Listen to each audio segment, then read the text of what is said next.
So our today's topic is higher order linear homogeneous differential equations. So what is higher order? By higher order we mean more than one. Okay. So we have seen in previous chapter differential equations with first order. So dy by dx plus x square y equals, let's say, x cube. So this is first order linear differential equation. So if we write second order d2y by dx square minus x dy by dx plus 3y equals, let's say, sine x, that is second order linear differential equation. So the definition of linear is still the same. The definition of linear in first order was a naught x dy by dx plus maybe a1x a naught x y equals maybe b of x. So these coefficients can only be function of x. That's the first condition. On the right side we have only function of x. There is no power on y or derivatives of y, no y being multiplied. Okay, so it's the same definition for higher order. Say if I write second order linear, so it will be a2 of x d2y by dx square of course, plus a1 of x dy by dx plus a naught of x y equals b of x. Similarly, for third order, it will be a3 of x d cube y by dx cube, the rest exactly the same, equals b of x. So as you can see, all ai's are function of x only, function of x only. Okay? And no power on derivatives or the term y.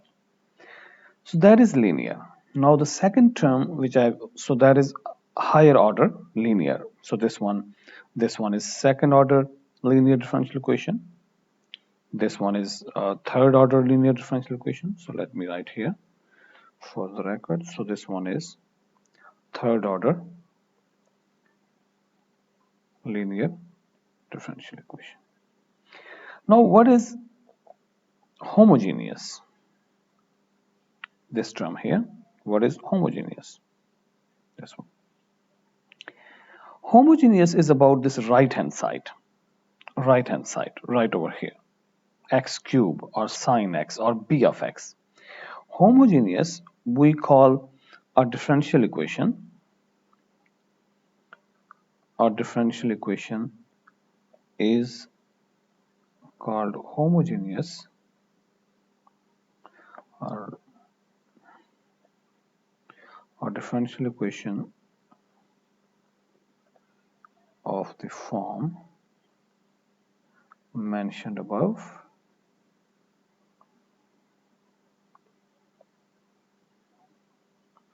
is called homogeneous if b of x equals 0. Okay? So that's a very simple definition of homogeneous. If the differential equation is equal to 0 here, 0, that we will call homogeneous. So for example, let's write now examples. These are general forms. So I will write, let's say, 2y double prime minus 3x square y prime plus sine of xy equals 0. So what is this one? This one is second order, clearly, because the highest derivative is second derivative. Linear, second order, linear because all these are functions of x. Constant is a function of x, and no power on the derivatives, no y are multiplied, and homogeneous because right hand side is 0. So this is second order, linear, homogeneous. I will add one more attribute to it. We don't usually write it in the type of the differential equation, but it's just an attribute. Coefficients, these coefficients, so a naught, a2 is 2, that is constant. A1 is minus 3x squared, that is variable. And A0, A naught, which comes with y, A0 is sine of x. These coefficients are variables. So variable coefficients. Why do we want to write this one? Because when we are going to design methods to solve these equations, all these things will matter. Order will be important, linear or non-linear will be important, homogeneous or non-homogeneous will be important, coefficients are constants, all of them, or is there any variable things in them, functions in them? So all these things will decide which method we can use to solve the differential equation. That's why we write all these things, and we would like to know all these things about the differential equation. Let's write one more. So we have 7y triple prime minus 4y double prime plus 12y prime minus 3y equals 0. So what is this one now? This is third order clearly. The highest derivative is 3 here. Then is it linear? Clearly, because all these are constants, so we can say that they are function of x. Okay, and no powers on derivatives or y, no y being multiplied. Homogeneous, yes, right hand side is 0. And I will add the last one in a bracket once again. This is a differential equation. Constant coefficients.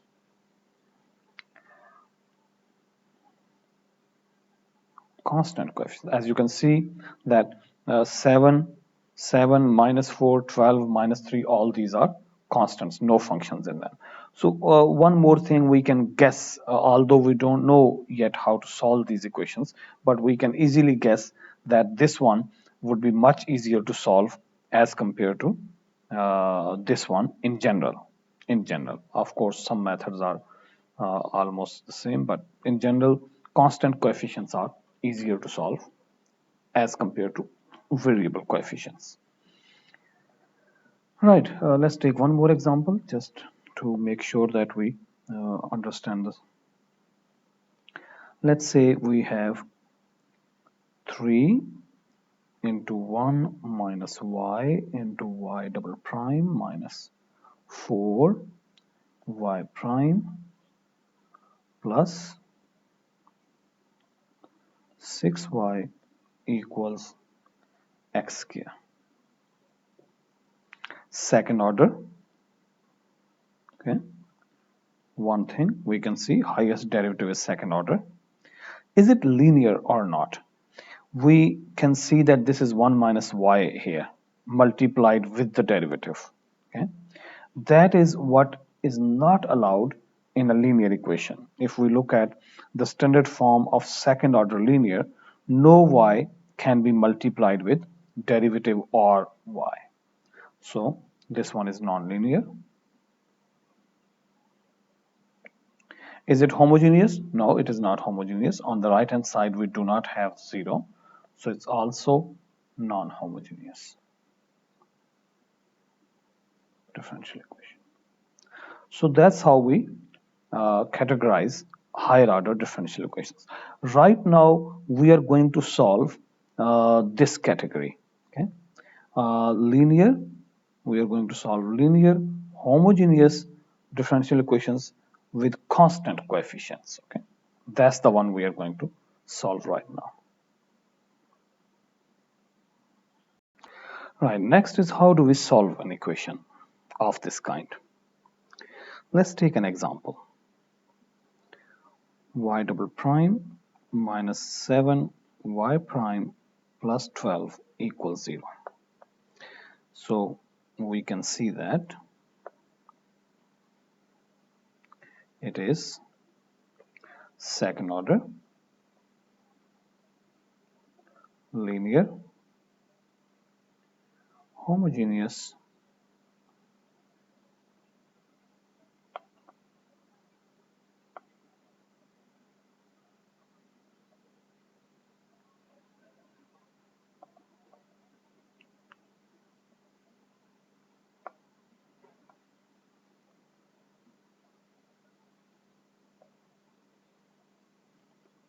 differential equation with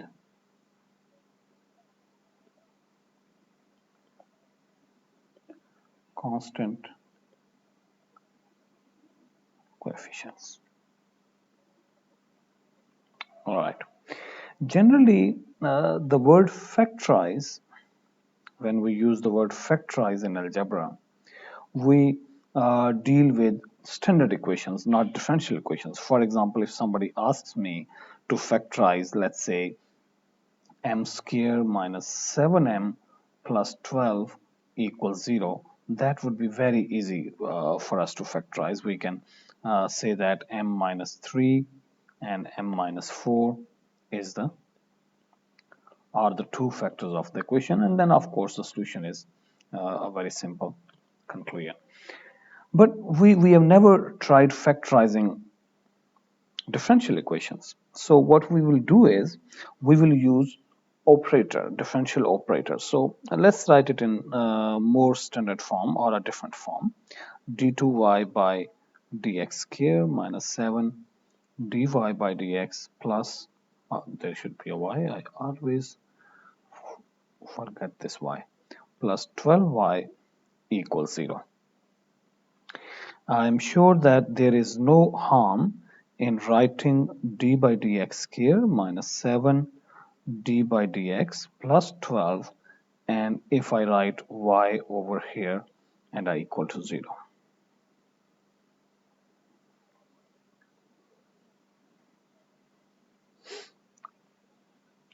Now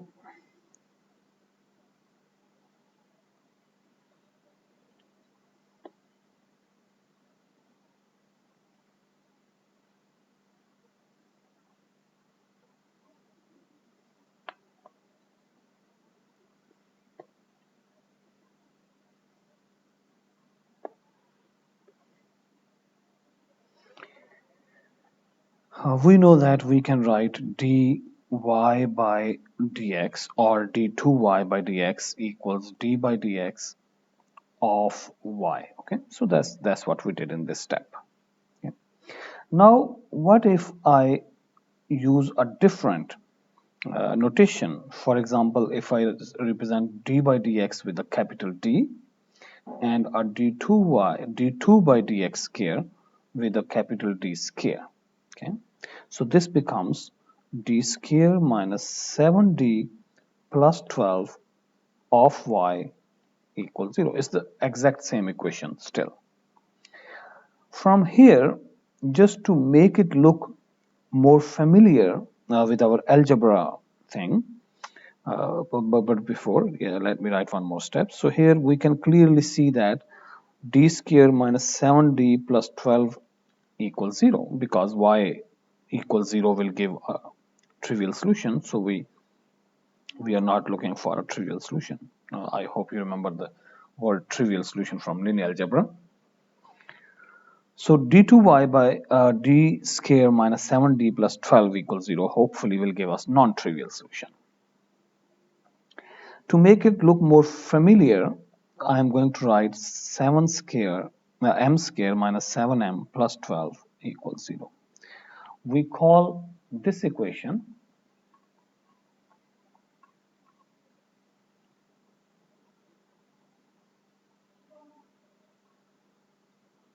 auxiliary equation.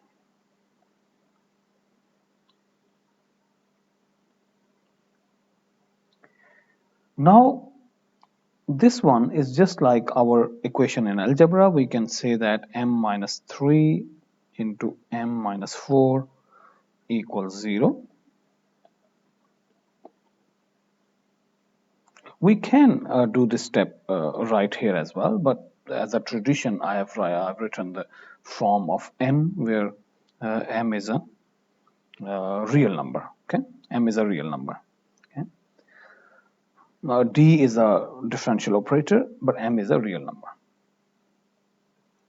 Right. From here, I would like to show you how it works. Okay, so I will write side by side. So here clearly we can see that m equals 3 or m equals 4. Okay?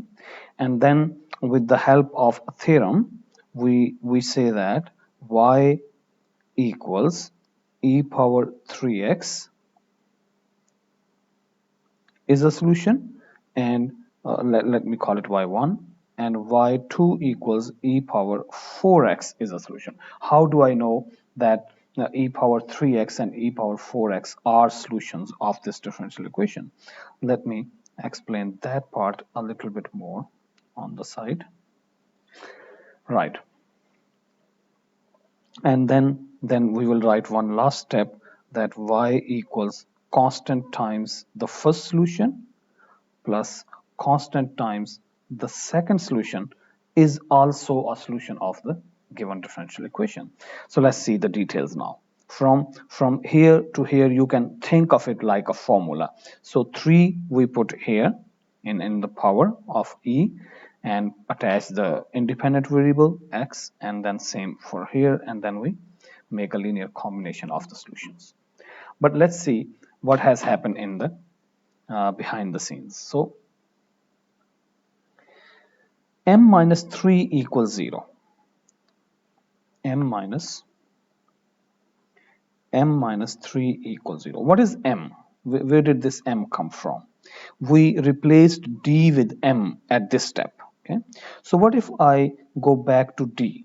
d minus 3. Let me write the whole thing again. Okay. Yeah, okay. So d minus 3 equals 0. No need of bracket though.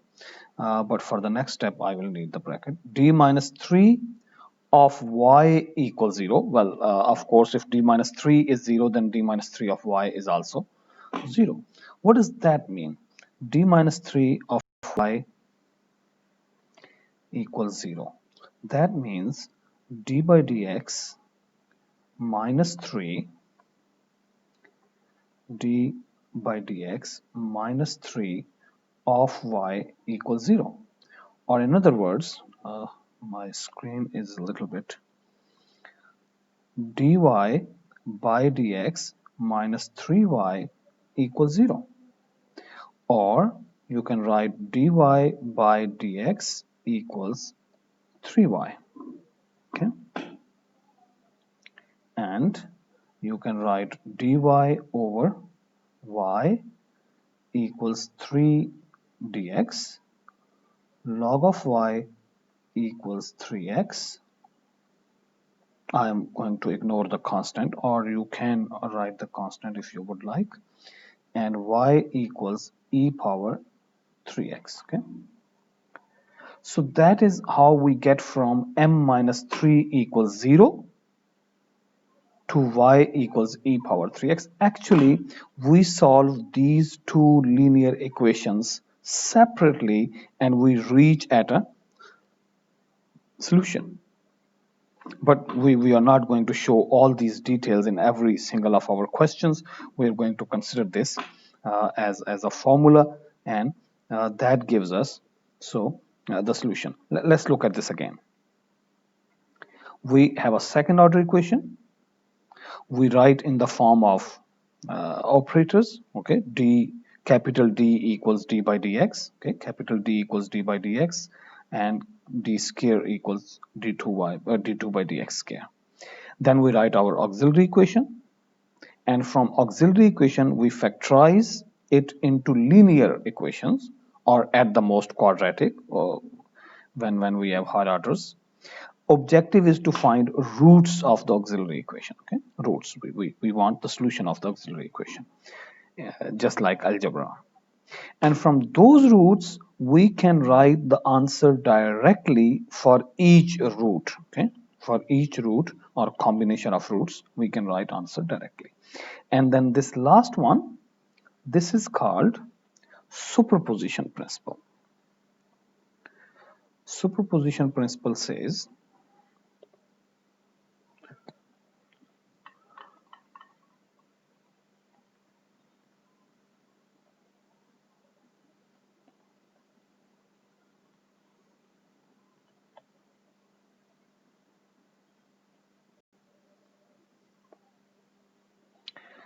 so this last step is by superposition principle. Superposition principle says that if y1 up to yn, these are some solutions or are solutions of a differential equation, then their linear combination is also a solution of that differential equation. We were given a second order equation. We broke it into two linear equations, m minus 3, m minus 4 are actually two linear equations like this. And we solve those two linear equations separately and get two solutions. One is e power 3x, other is e power 4x. And then we say that the linear combination of these two solutions is also a solution.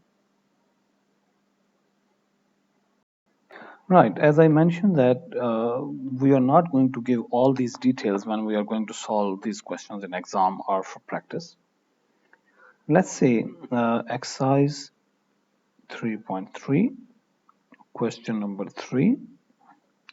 Question is y double prime minus y prime minus 6y equals 0. We will write the auxiliary equation,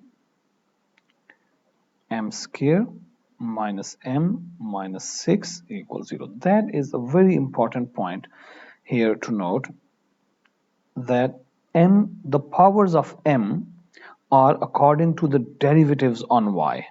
Okay. Double prime has square, single prime has power 1, and y has power 0, that means it has 1. Okay, so that is very, very important to note. Okay, very common mistake I see in exam is students put this equation as m square minus 6m minus m minus 6m equals 0, which is incorrect.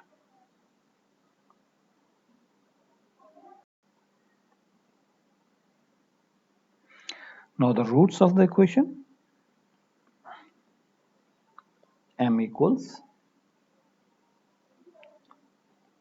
no need to show details of this either, you can write the roots directly. No working is required here. And then we write y equals c1 e power 3x plus c2 e power minus 2x, and that's all. That is our solution. Now this solution depends on the type of roots here. For example, quadratic equation has three types of roots. They are real and distinct. So quadratic equations roots are, for example, alpha and beta. We call them real and distinct. In that case, y would be c1 e raised power alpha x, c2 e raised power beta x. Let's say if the roots of the equation are real but repeated, like x minus 1 square, m minus 1 whole square. So real and repeated. In that case, y will be c1 e raised power alpha x, that is for first root, plus we cannot write c2 e power alpha x because they will be the same. We attach an extra x here, e raised power alpha x. I'll give you the reason for this later. Why do we attach this extra x with the second root? Maybe I'll ask you the reason later. Alpha plus minus iota beta, that is complex pair. Okay, complex roots will always come in the pair of plus and minus. In this case, y would be e power alpha x into c1 cos of beta x, so real root is outside, c2 sine of, shall I move it to the next line?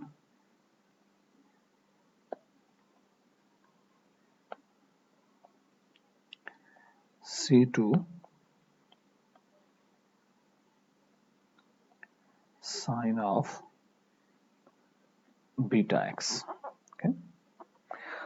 So according to these three details, iota, we merge iota into C1 and C2. Okay, I'll show you the page of the book where the details are given. Have a read.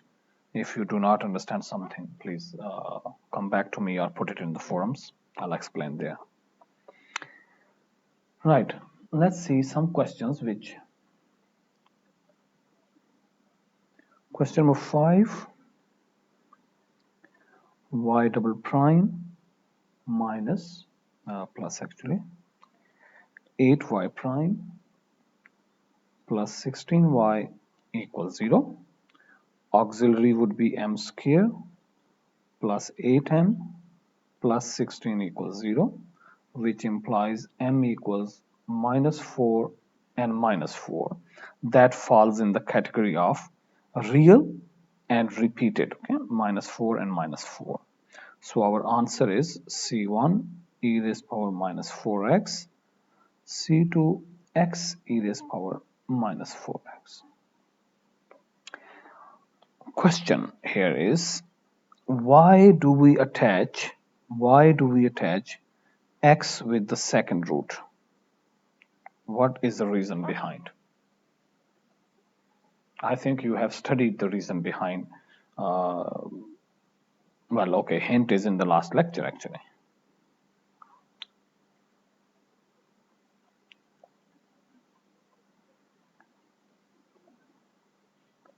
Reduction of order formula. That's the reason behind. So we use this solution as y1 in the reduction of order formula, and our y2 always for the case of real and repeated, y2 will always come out to be x attached to it. Okay? Give it a try and see, is it true? Next one is, yeah, this one is a little bit annoying.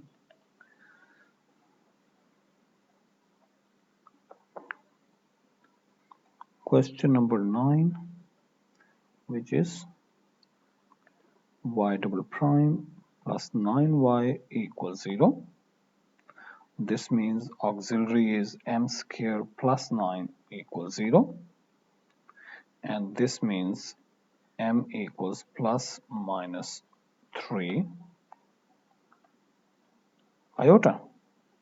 So alpha is 0 and beta is 3. Okay. So y is e power 0x. Well, no need to write it, but I'm just writing it because that's first question, plus C2 sine of 3x, alpha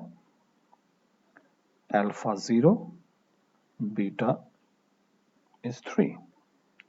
That means C1 cos of 3x C2 sine of 3x.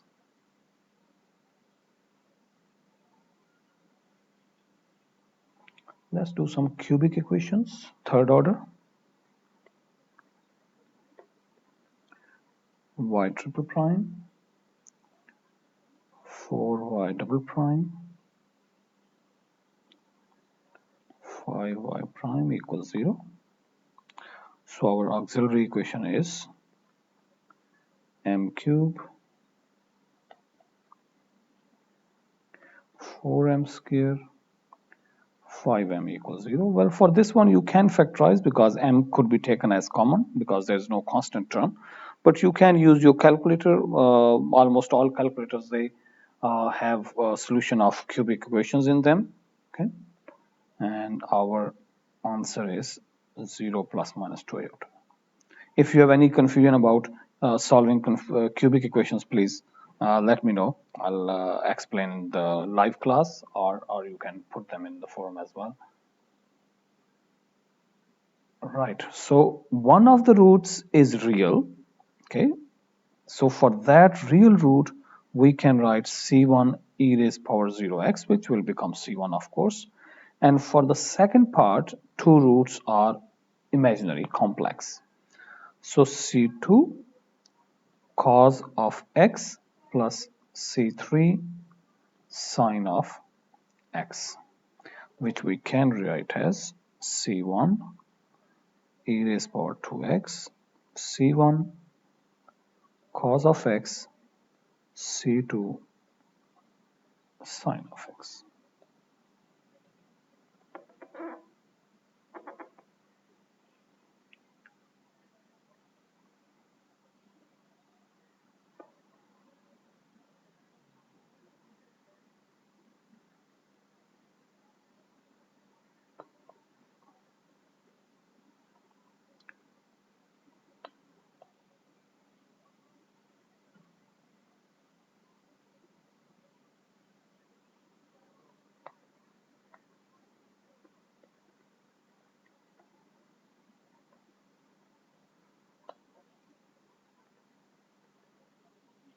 Y double prime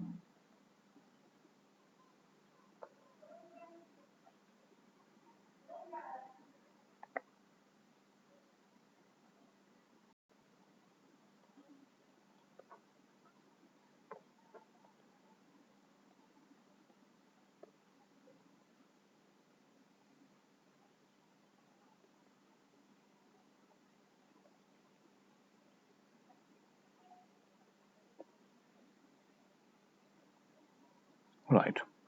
So this is m square plus 1 equals 0. That implies m equals plus minus iota. So y of theta is c1 cos of theta, c2 sine of theta. Remember that theta is our independent variable, not x this time. Y of pi by 3 equals 0 implies 0 equals c1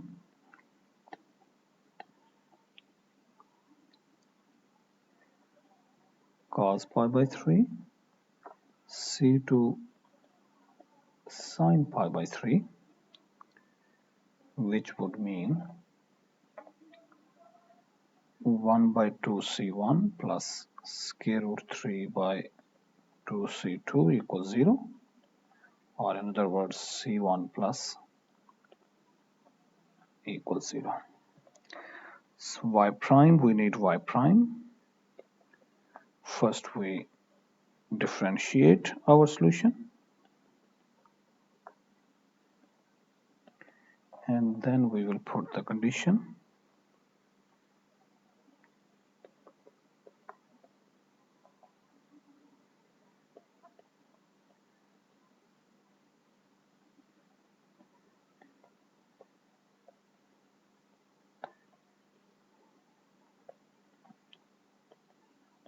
Well, very similarly, it will give us an equation in c1 and c2, which I'll write directly this time. Minus 3 square root c1 plus c2 equals 4. Now we solve these two together, these two equations together. So from 1 to from 1 we get C1 equals minus 3 square root C2. Put in 2 and that would give 3 C2 plus C2 equals 4, which implies C2 equals 1. And this means C1 equals minus 3 square root. So our y of theta becomes minus 3 square root cos of theta sine of theta.